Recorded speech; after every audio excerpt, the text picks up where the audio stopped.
prompt. A super soldier, born, bred, and tuned to perfection to fight in war, was just posted to guard the most harmless planet in humanity's galactic empire. Submitted by Reddit user Endor the Dragon King.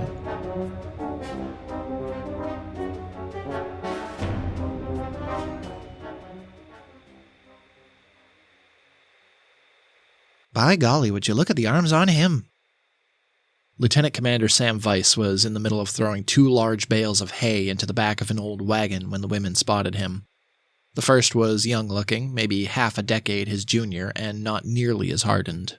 The other was older, with a trembling gait in her posture, and eyes that took in almost nothing around her. Mother and daughter, most likely. The both of them were watching him over the side of a white picket fence. "It's not nice to stare, Laura," the older woman said sharply. Her tone confirmed she was a parent, or at least a likely related maternal figure. "I wasn't staring, just noticing," said Laura, waving now to Sam. "Hey, farm boy, when did you get to town?" So they thought they were being stealthy at first, the lieutenant commander thought. Not wanting to break their illusion, he pretended to notice them for the first time as he turned. "Oh, hello," he said politely. "I got in, just about a week ago now," he said, making the calculations. Local time, of course. We got a shipsider then," the maternal older woman said. The way she leaned herself on the fence suggested her left leg needed the extra support. "I knew I didn't recognize you. Looking for work at the harvest then?" "Something like that," the lieutenant commander said, throwing the last of the hay onto the wagon. There were tools for this sort of thing, of course, on the other worlds of the Imperium. Anti-grav lifts and manual labor robots, and even material materializers, the M&Ms the grunts called them, that could simulate basic products. For whatever reason, the small hamlet he had been assigned to eschewed all those conveniences. "I'm here visiting family," he offered, gesturing with a nod to the old farmhouse that served as his lodging. "Just thought I'd help them out with the chores while I'm here." "Well, aren't you the sweetest?" the younger one, Laura, said. Her smile was easy, and while her eyes were wide enough to take in everything, they seemed to only be looking at him. "Are you staying long?" "I'm not sure yet," the lieutenant commander said honestly. Sam Weiss hadn't made his career by questioning orders, and his assignment here hadn't included many details. It didn't even have an end date. Save for being told to watch closely over the people of the hamlet, one of the many hundred such hamlets on this backwater world, he wasn't even sure what he was supposed to be doing here. Helping with the hay was just something he'd started doing to feel useful. "Well, if you're here longer than a few days, we'd love to have you over for dinner," Laura offered. "We just love having company, don't we, Mother?" The lieutenant commander felt a slight glow of satisfaction in knowing he'd measured their relationship accurately.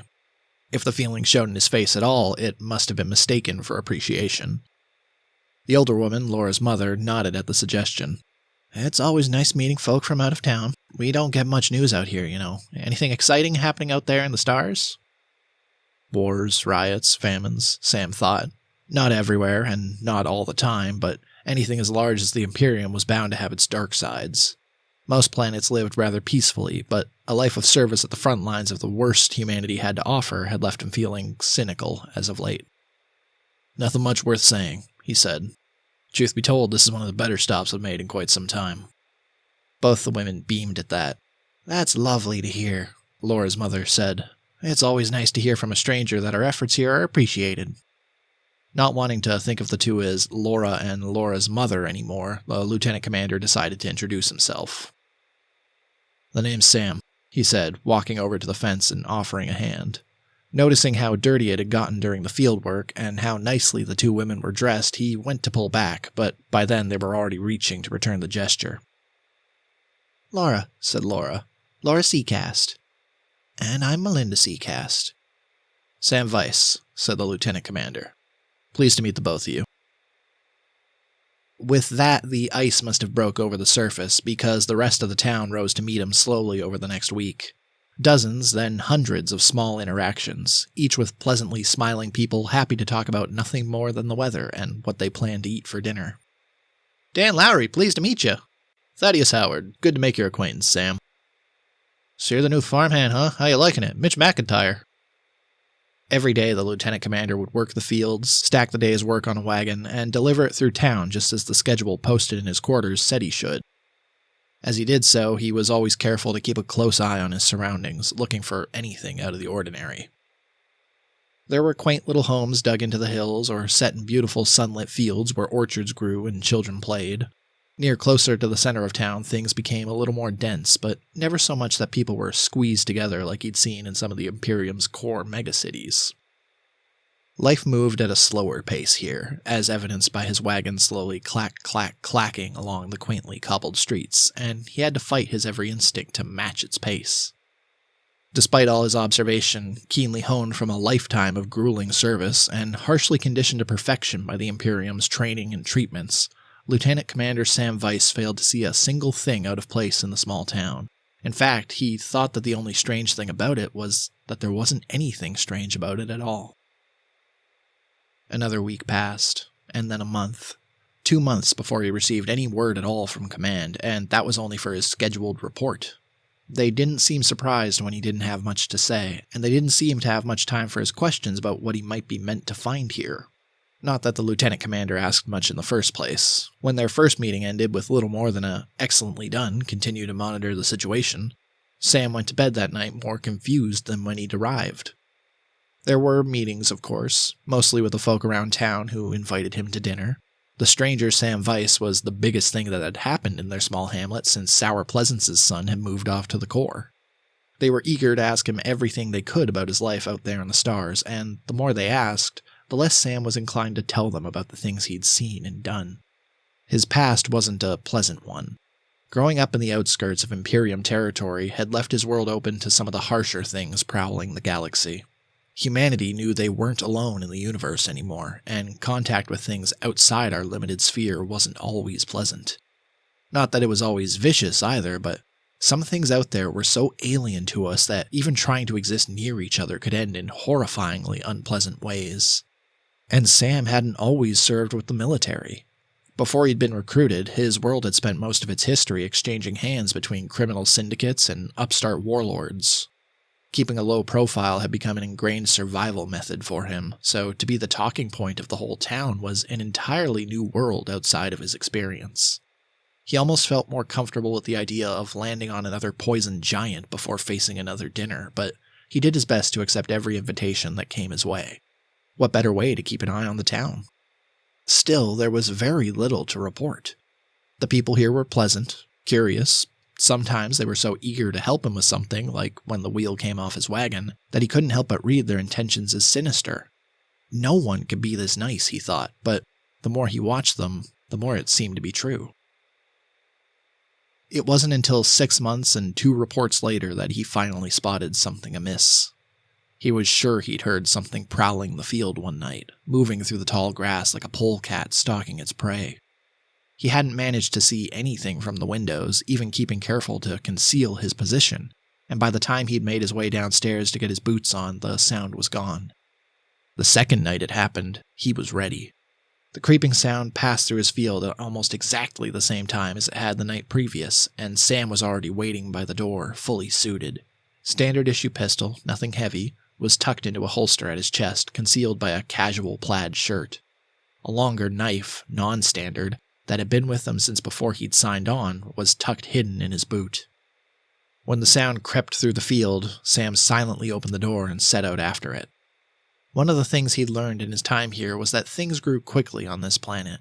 It was the breadbasket of the system, specializing in authentically grown goods, and he figured that was why he'd been posted here.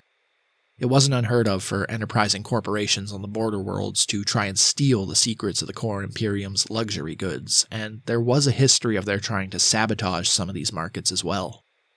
With such lush fields and rapid growth, Sam had come to deduce that he was here to prevent corporate sabotage, and so the prowler in his field became the subject of all his focus. There were boot prints in the corn, smaller than his own and light-footed, like a cat's paw.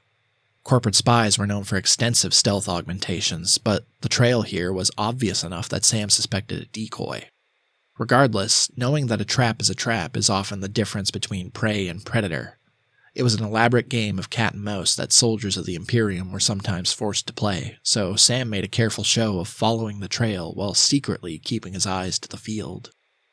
No shadows stalked through the corn around the lieutenant commander, but there were any number of ways that assassins could hide their shape, so he listened as well. Imperium gene treatments had given him senses far beyond human standard, and his long days in the field meant he could hear the difference in wind through an empty field and wind through an empty field with a rabbit in it. There was definitely only one other person here, and they were right ahead of him, breathing harshly. Like a whisper in the night, the lieutenant commander raced soundlessly through the fields of corn, the stalks rustling around him perfectly in tune with the low night wind. There was no moon, and dark clouds hid the stars from sight, but his senses could see the shape of something stalking through the field, about to leave his fence. With a final burst of speed, the lieutenant commander leapt at them from behind. "Who are you?" he demanded, pinning the figure to the earth. The young man in his grip let out a horrendous scream, trying to shield his face with his hands before realizing his arms were pinned. He rolled and kicked fruitlessly. "It's me, Jake! Jake Stewart, Frank's son!" The lieutenant commander recognized the scent of his soap and sweat close up. Nothing a corporate spy couldn't fake, but the scent of fear was real. "What are you doing out here?" he demanded. "I wasn't out to steal anything, honest!" Jake half yelled, half whispered. "That doesn't answer my question," said the lieutenant commander. His pistol was still tucked in its holster, but old instincts almost ran his hand to the knife at his boot. Sam managed to stop himself. "I was just out to see a girl," Jake whimpered. "Her dad's always up late, and you could see the whole road from his window. I snuck through your field so he wouldn't see me. I'm sorry." Jake's breath was hard, his eyes wide and panicked. As hard as the lieutenant commander tried to inspect him to find any flaw in his story or any hint that Jake wasn't who he claimed to be, he could find nothing. And when he found nothing, a tremendous wave of guilt started to wash over the lieutenant commander. "Sorry," said Sam. "I didn't mean to frighten you so bad. I thought you were a thief." "I'm no thief, sir, honest."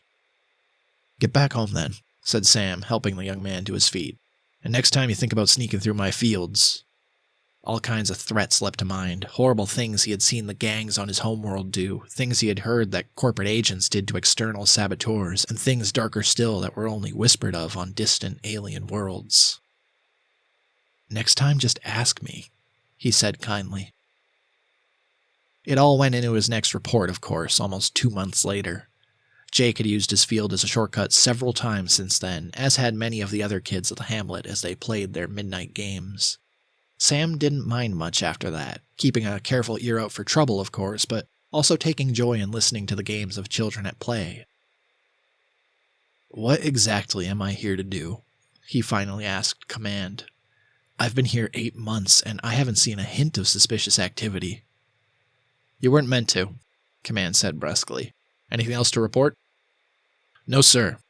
But, yes?" "One more question, sir, if I may." "Proceed."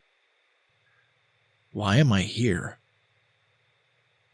Over the view screen, the lieutenant commander, the man Sam Weiss, watched as Command took a slow sigh. "You haven't figured it out, have you?" "No, sir. Sorry, sir." "Don't be sorry. I should have done this much sooner," Command said, a deep regret in his voice. "You're one of the best men I have, but it occurred to me that in all the time you've been serving in the field, you've learned nothing of life beyond it." "Sir?" "Let me say it plainly, Sam. I wanted you to see for yourself what it is we're fighting to protect." It took Sam several moments to register what had been said, and several more to formulate a response in the only way he knew how. "Understood," he said. And then, long after the call had ended, he added, "Thank you, sir." That night, for the first time that he could remember, Sam Weiss slept through the night without a knife at his side.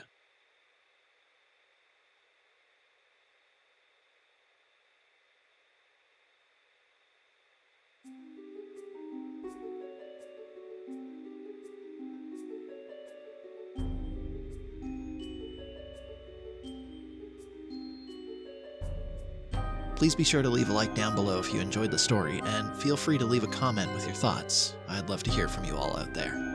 If you'd like to hear more stories from me in the future, be sure to subscribe. I upload at the same time every week. Take care, and I'll see you all next time.